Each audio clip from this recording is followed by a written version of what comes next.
Bab 831. Kalau tidak, Carlos balik bertanya. Aku tidak mau mengejutkan kakek buyut. Juga malas menjelaskan padamu. Jadi memberimu minuman soda. Minuman itu hanya akan membuatmu tertidur 1 jam. Tidak akan terjadi apa-apa setelah bangun. Aku baik-baik saja. Tapi, Kiki melihat Carlos. Hatinya tidak tenang. Tidak perlu banyak berpikir. Carlos merentangkan kedua lengan. Coba lihat. Bukankah aku baik-baik saja? Baiklah, Kiki tidak banyak bicara lagi. Tuan muda ini adalah seorang anak jenius. Meski ada tindakan yang berbeda dengan orang biasa, itu sangat wajar. Yang terpenting adalah ia baik-baik saja. Kakek Sanjaya meneleponmu. Cepat hubungi kembali. Carlos mengingatkannya. Bilang saja tadi perutku tidak nyaman. Jadi tertunda sebentar. Sekarang sudah di perjalanan. Oh. Baik, Kiki segera melakukannya. Carlos mengelus sayap Rosie dengan lembut. Mengingat kembali kejadian tadi. Hatinya sedang menganalisis secara diam-diam. Meski orang yang tadi tidak banyak bicara, tapi setidaknya mengakui bahwa mereka tahu tentang cincin ini. Tapi, kenapa cincin bisa dipakaikan di kaki elang itu? Kapan mereka mendapatkan cincinnya? Semua teka-teki ini harus dipecahkan dengan perlahan. Sementara itu, pada saat yang sama, di atas pesawat, Thomas menelepon dan melaporkan, Tuan Daniel, Nona Linda sudah ditangkap kembali oleh Tuan Johnson.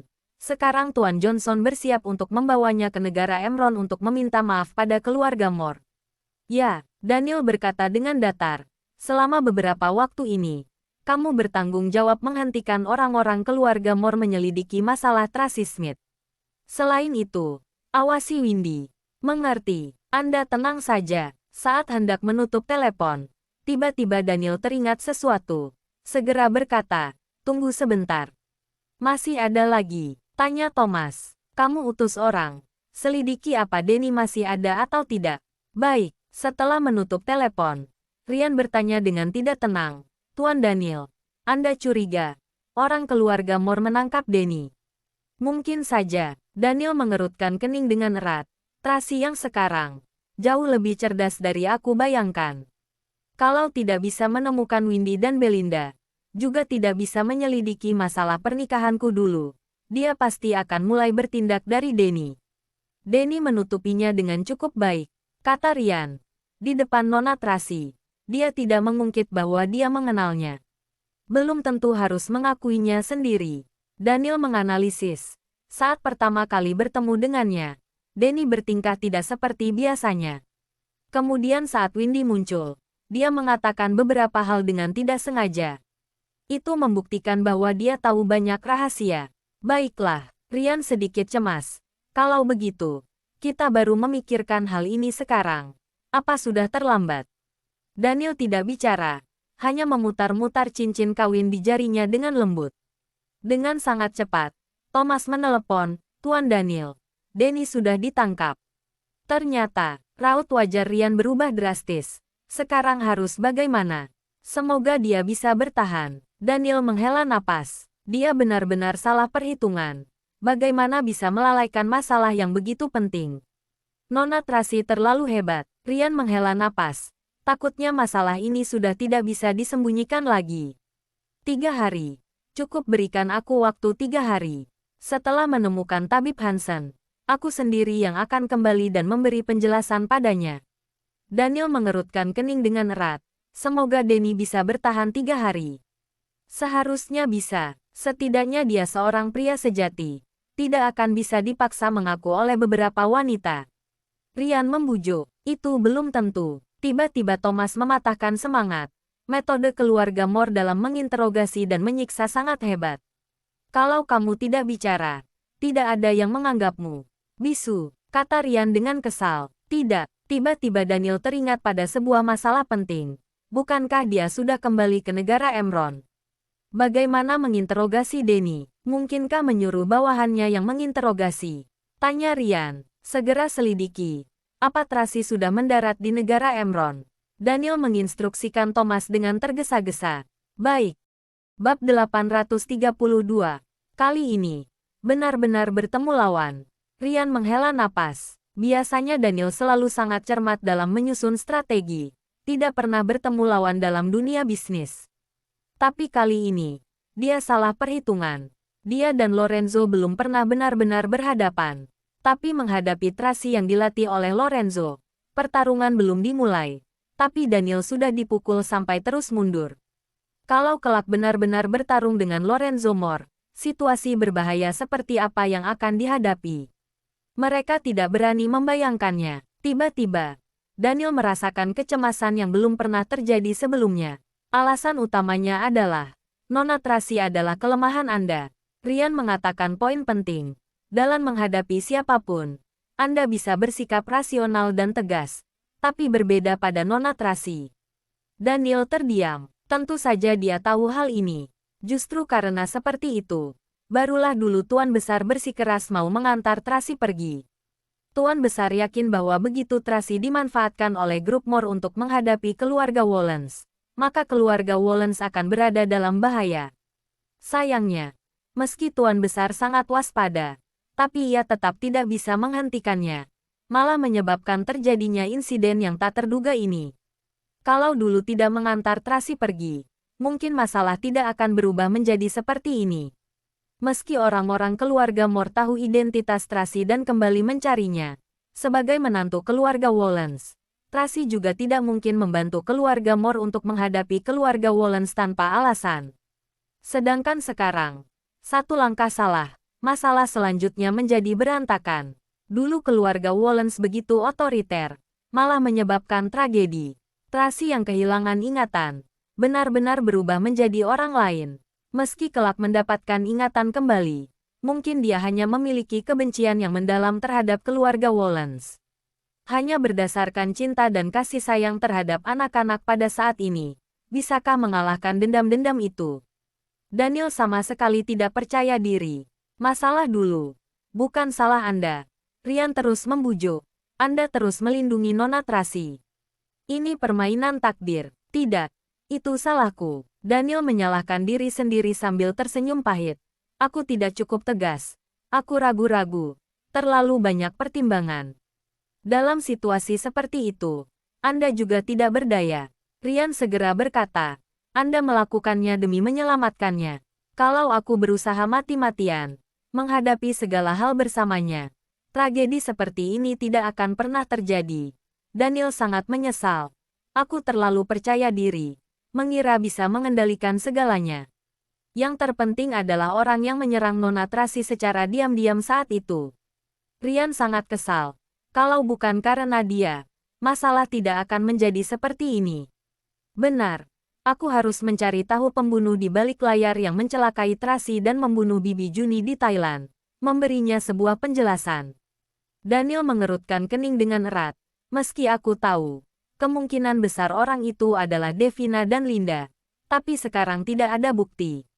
Hal ini juga aneh. Saat mengungkit hal ini, Ryan sangat kesal. Kalau bukan karena grup Moore sengaja menghapus catatan Nona Linda yang masuk ke Thailand, kita pasti sudah menemukan buktinya. Bicara lebih jelas lagi, Lorenzo sengaja menyembunyikan kebenaran. Sengaja membuat Nona Tracy kembali untuk menghadapi Anda. Faktor eksternal apapun tidak bisa dijadikan alasan. Daniel menghela napas. Meski Lorenzo sengaja menyembunyikan, itu juga karena keluarga Wollens melakukan kesalahan lebih dulu. Anda jangan cemas. Thomas terus menyelidiki. Mungkin akan segera ada hasil. Ryan membujuk. Tidak bisa menunggu lagi. Daniel sedikit menyipitkan mata. Aku harus segera memancing pelaku itu keluar. Memberi sebuah penjelasan pada Tracy. Setelah berhenti sejenak, Daniel memberi instruksi. Kalau aku tidak salah ingat, tanggal 19 adalah hari ulang tahun Tuan Besar yang ke-98. Kamu sebarkan informasi. Bilang bahwa aku bersiap mengadakan pesta ulang tahun yang mewah untuk Tuan Besar. Baik, Ryan segera mengatur. Saat pesawat mendarat di kota tua, Daniel menerima telepon dari Thomas. Tuan Daniel, ternyata seperti yang Anda duga. Meski pesawat Nona Tracy lepas landas dan mendarat tepat waktu, tapi orangnya tidak berada di negara Emron. Saat mendengar hal ini, ekspresi Daniel menjadi sangat serius. Tuan Daniel, apa yang harus dilakukan sekarang? Thomas bertanya di ujung telepon. Setelah hening beberapa saat, Daniel memberi instruksi. Mulai sekarang, kamu hanya perlu melakukan satu hal. Lindungi ketiga anak dengan baik. Mengerti?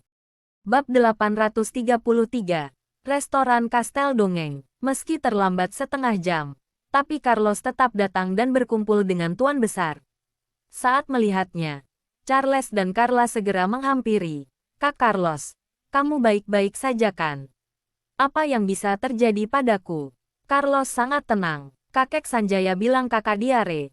Khawatir kakak salah makan. Charles merespons dengan sangat cepat, mencari sebuah alasan untuk menutupinya. Apa kakak terlalu banyak makan es krim? Carla juga membantunya berbohong. Bar kecil di kamarmu ada banyak es krim. Lain kali jangan makan begitu banyak. Aku tahu. Carlos menggosok perut kecilnya. Perutku benar-benar tidak nyaman. Tapi alasan utama adalah karena Rosie terbang keluar dari mobil. Aku berlari untuk mencarinya. Jadi menunda waktu. Ternyata kamu pergi mencari Rosie. Saat mendengar ucapan ini, Tuan Besar diam-diam merasa lega. Dia tahu. Carlos berbeda dengan Charles dan Carla. Tingkat kecerdasan intelektual dan emosional anak ini sudah setara dengan orang dewasa. Sebelumnya, dia diam-diam kabur dengan alasan diare. Sekarang juga bilang diare. Sebenarnya Tuan Besar sedikit curiga. Tapi sekarang Carlos bilang Rosie terbang keluar. Ia pergi mencarinya. Kalau begitu, ucapan ini lebih bisa dipercaya. Rosie dirawat oleh ketiga anak dengan manja. Biasanya di rumah juga sering terbang ke sana kemari. Di mobil, kalau jendela tidak ditutup dengan baik, tidak sengaja terbang keluar adalah hal yang sangat wajar. Benar, benar, Kiki terus berkata. Tuan muda memang pergi mencari peliharaan kecilnya. Sungguh mengejutkanku. Yang penting tidak apa-apa. Tuan Besar mengangguk. Carlos, sudah lapar kan? Pergilah makan. Aku ingin pergi ke toilet dulu. Carlos mengangkat tangan kecilnya yang penuh debu. Sekalian cuci tangan. Aku ikut denganmu, kata Charles dengan tergesa-gesa. Oke, pergilah. Tuan Besar mengangguk. Berikan Rosie padaku. Carla hendak mengambil Rosie. Carlos menyerahkan Rosie pada Carla, lalu pergi ke toilet bersama Charles. Tidak ada orang di toilet. Charles menarik Carlos, bertanya dengan pelan, Kak Carlos, apa sudah bertemu Mami? Tidak, Carlos menggeleng. Tapi aku sudah menelepon tuan rumah villa itu. Aku bisa memastikan, cincin Mami memang berada di tangan mereka sebelumnya. Kalau begitu, seharusnya mereka tahu keberadaan Mami. Apa kata mereka? Tanya Charles dengan tergesa-gesa. Tidak mengatakan apa-apa. Carlos mengerutkan kening. Pemikiran orang dewasa lebih rumit. Mungkin mereka punya banyak pertimbangan. Tapi tidak apa-apa. Aku sudah memberikan nomor teleponku pada mereka. Kalau sudah mempertimbangkannya, mereka akan menghubungiku. Baiklah, Charles menghela napas. Semoga mereka bisa memberitahu kita keberadaan Mami. Aku bisa memberikan semua uang jajanku pada mereka. Dasar bodoh. Mereka bisa tinggal di villa sisi utara. Itu berarti mereka tidak kekurangan uang. Carlos mengkhawatirkan kecerdasan intelektual Charles. Kalau begitu, harus bagaimana? Ekspresi Charles tidak berdaya. Kita lihat saja situasinya. Carlos malah sangat tenang. Cari tahu dulu siapa yang tinggal di sana. Aku dengar kakek buyut bilang, sepertinya keluarga Moore. Charles segera berkata, kabarnya, keluarga Moore adalah musuh bebuyutan keluarga kita. Saat berada di mobil sebelumnya, kakek buyut mengingatkan kita, mereka sangat berbahaya. Kalau bertemu dengan orang-orang keluarga Moore, harus menjauh. Musuh bebuyutan. Carlos mencerna ucapan ini dengan teliti. Kalau begitu, keluarga Moore punya kekuatan yang setara dengan keluarga kita. Seharusnya begitu. Charles mengangguk. Saat itu, Carla juga bilang, dia mengira Papi adalah orang terhebat di dunia. Tidak disangka masih ada orang yang sehebat dia. Kakek buyut bilang, di luar sana masih ada orang yang lebih hebat dari kita. Ya, kalau ada kesempatan, kamu cari tahu lebih banyak tentang keluarga Moore. Carlos mengingatkannya, kalau kamu yang cari tahu, kakek buyut tidak akan banyak berpikir. Kalau aku yang bertanya, dia pasti akan curiga. Mengerti. Bab 834. Saat kedua orang keluar dari toilet, Sanjaya sudah menunggu di depan pintu. Tuan muda, aku bawa kalian ke restoran barat. Baik, terima kasih, kakek Sanjaya. Carlos dan Charles mengikuti Sanjaya datang ke restoran barat. Tuan besar menyuruh orang untuk mendekorasi tempat ini dengan sangat indah. Juga menyediakan permen kapas dan balon untuk Carla. Carla sangat senang, memegang tongkat peri dan berputar-putar di tengah restoran. Gaun putri yang cantik menari mengikuti angin. Saat melihat adegan ini, Carlos dan Charles menghentikan langkahnya. Sorot mata kedua kakak berubah menjadi sangat lembut, mulut juga tersenyum cerah. Mereka berharap Carla bisa terus riang dan ceria seperti ini. Mereka akan melindunginya dengan baik. Carlos, Charles, cepat kemari. Tuan besar melambaikan tangan pada Carlos dan Charles. Keduanya berjalan bersama. Sanjaya ingin menggendong mereka untuk duduk di kursi yang tinggi. Tapi begitu menjinjit, kedua anak duduk di atas kursi dengan mudah. Sudah besar, kata Sanjaya sambil tersenyum. Saat kesini 2 tahun yang lalu, kalian masih harus digendong, baru bisa duduk di atas. Kami sudah 6 tahun, kakek Sanjaya. Charles mengangkat wajah kecilnya, berkata sambil tertawa. Sudah murid SD. Waktu berlalu dengan cepat. Carlos melihat-lihat lingkungan yang familiar, merasa sedikit emosional. Terakhir kali datang ke sini, itu 2 tahun yang lalu. Ya, saat itu kita masih. Tuan besar hendak bicara. Carlos menambahkan, aku ingat saat pertama kali datang ke sini. Kita datang bersama mami dan nenek. Tuan besar tercengang seketika, tidak tahu bagaimana merespons. Mami harus menabung sangat lama, baru bisa membawa kita ke sini 1 kali. Carlos mengenang dengan sedih. Dia sendiri enggan menghabiskan uang, malah menyekolahkan kita di TK terbaik, memberikan kita kehidupan terbaik. Ya, mata Charles memerah dalam sekejap, berkata dengan sedikit tercekat, aku merindukan mami dan nenek. Aku juga merindukan mereka. Air mata Carla berputar-putar di dalam rongga matanya. Kening tuan besar mengerut dengan erat. Ekspresinya menjadi suram. Selama 2 tahun ini, setiap kali anak-anak mengungkit tentang mami dan nenek, dia tidak bisa berkata-kata. Dia terus mengira, anak berusia sekitar 3 tahun tidak akan mengingat masalah. Waktu bisa menghapus segalanya. Tapi pemikiran Carlos sepertinya melampaui orang biasa. Dia terus mengingat mami dan neneknya. Tidak pernah melupakannya. Bahkan senantiasa mengingatkan Charles dan Carla. Mami, mami, nenek, nenek. Rosie memanggil sambil mengepakkan sayap. Dalam sekejap, suasana menjadi sangat sedih dan suram. Tuan besar menunduk, tidak bersuara. Sanjaya segera memperbaiki suasana. Tuan muda, Tuan putri, hari ini restoran menyediakan banyak camilan yang enak. Selesai makan, kalian bisa pergi bermain panjat tebing dan game elektronik. Ini adalah hal yang baru ditambahkan. Sangat cocok untuk anak-anak seusia kalian. Aku sangat suka. Charles segera berkata. Kak Carlos, apa kakak mau main? Boleh. Aku akan main bersamamu. Carlos berkata sambil mengangkat tangan kecilnya. Sudah lapar. Makanan sudah boleh dihidangkan. Baik. Aku akan segera mengaturnya. Sanjaya segera menyuruh orang untuk menghidangkan makanan. Aku mau main melukis pasir. Carla masih yang paling polos. Kalau begitu, kalian pergi memanjat tebing. Aku akan main melukis pasir di samping. Oke, Carlos memberikan sebuah permen kapas padanya. Ada banyak gadis kecil di taman bermain. Kamu bisa main dengan mereka. Ya, Carla terus mengangguk. Carla, biarkan Rosie mengikutimu. Charles berkata sambil makan buah.